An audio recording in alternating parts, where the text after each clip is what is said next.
በጣም ብዙ ጊዜ እጅግ በጣም ደስ ብሎኛል ስላየው። አሁን ግን ከሰዎች ጋር ስለምትሆን አላምናለሁ። በአንተ ዘፈኖች በጣም ብዙ ሞገስ አግኝቻለሁ።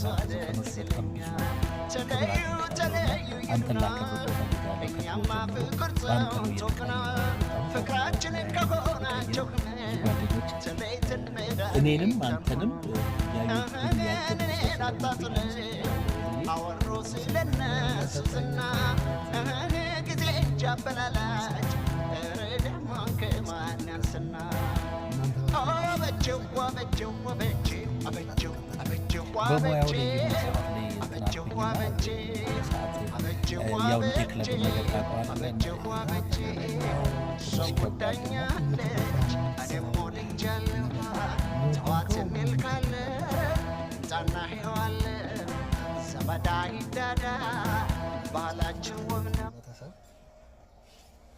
የኛን ጉዳት ብዙ አያውቀው። ምክንያቱም ሙያተኛው ነው የሚያውቀው። አዎ ከዛ አኳያ ልክ ነህ። አልፈርድም። ምንም ቢሆን በዛው አመት አቁሜ ነው እንደገና ተመለስኩት። አሁን እዛው ውጪ በነበርክበት ሰዓት ሬጉላር ስራ እየሰራሁ ነው። ስራ በትምህርት የሚገፋው ሰው አይደለሁም። ግን ያው እንደዛ መሆኑም ጥሩ ነው።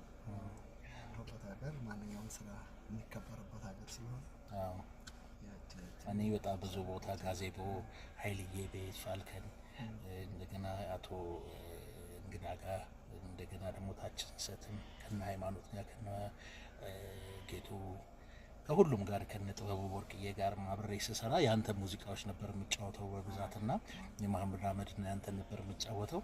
ብዙ ክብር አግኝቼበታለሁ። ክበርልኝ ጌታዬ፣ በጣም አመሰግናለሁ። አንተ ባለህበት ቦታ ሁሉ በምትጠራኝና የኔ እርዳታ እዚህ ላይ የሚያስፈልግ ቦታ ላይ በሙሉ ለመገኘት ቃል ገባለሁ።